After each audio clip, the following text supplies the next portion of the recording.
एक सवाल है कि आखिर मोहन भागवत हैं कौन इस देश के? एक आम शख्स है ना।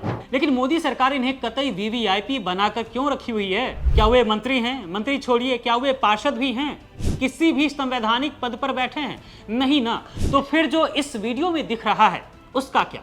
असम की सड़कों पर मोहन भागवत का जब काफिला निकला तो गाड़ियां गिनते गिनते लोग थक गए।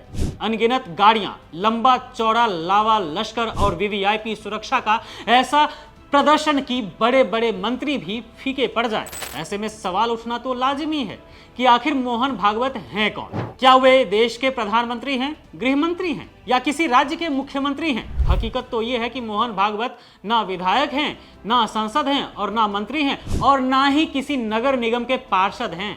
वे किसी भी संवैधानिक पद पर नहीं बैठे हैं, फिर भी उन्हें ये महाराजा वाला ट्रीटमेंट किस हक से मिल रहा है? किस बात के लिए दिया जा रहा है?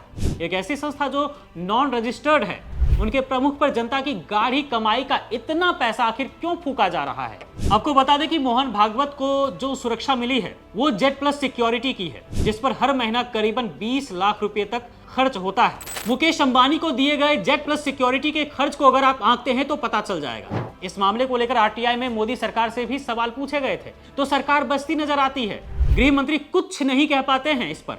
मोहन भागवत की सुरक्षा को लेकर बीजेपी नेता कैलाश नाथ भट्ट ने भी सवाल उठाया था, वो भी काफी सालों पहले, कि संघ प्रमुख को जेड प्लस सुरक्षा क्यों दी जा रही है। लेकिन अपने नेता, क्योंकि संघ की हैसियत क्या है ये खुद मोदी जी भी जानते हैं, भागवत जब चाहें मोदी जी को हटा सकते हैं। इसी बात से मोदी भी सहमे रहते हैं। आखिर निकले तो आरएसएस के ही स्कूल से हैं, जो एक निजी संस्था है। तभी तो सवाल उठता है कि आखिर भागवत की क्या हैसियत है जो इतने बड़े काफिले के साथ सड़कों पर घूमते हैं। जो संघ हमेशा ही देश की एकता को तोड़ने में लगा रहता है, जो संघ हमेशा ही देश की बुनियादी ढांचे को बर्बाद करने पर तुला है, जो चाहता है कि देश मनुस्मृति के हिसाब से चले, संविधान के हिसाब से नहीं, जिन्हें संविधान से कोई मतलब नहीं है, लोकतंत्र से कोई मतलब नहीं है, जिसको देश की आम जनता की जरूरतों का भी कोई अंदाजा नहीं है, जो सिर्फ नफरत की बीज बोता है देश में, उस संघ के सरसंघचालक को वीवीआईपी सुरक्षा क्यों दी जा रही है? इतना लंबा काफिला किस बात के लिए भाई?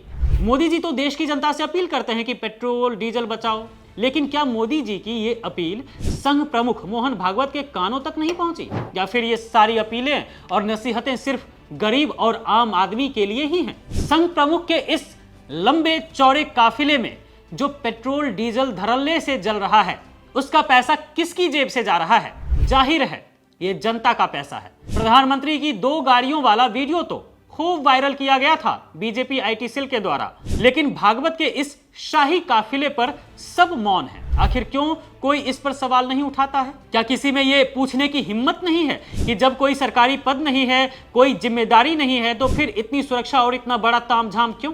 किस हक से मोहन भागवत सड़कों पर इतना बड़ा काफिला लेकर घूम रहे हैं? ये कौन सी सुरक्षा व्यवस्था है जो एक निजी संस्था के प्रमुख को देश के संवैधानिक पदों पर बैठे लोगों से भी ऊपर रखती है? मोदी जी, जनता सिर्फ जवाब चाहती है कि उनके टैक्स का पैसा इस तरह के शाही शौक पूरे करने और सुरक्षा के नाम पर शक्ति प्रदर्शन के लिए क्यों इस्तेमाल हो रहा है। क्योंकि सच भी यही है कि जब बात मोदी सरकार के करीबियों की आती है तो पेट्रोल डीजल बचाने की सारी अपीलें धरी की धरी रह जाती हैं।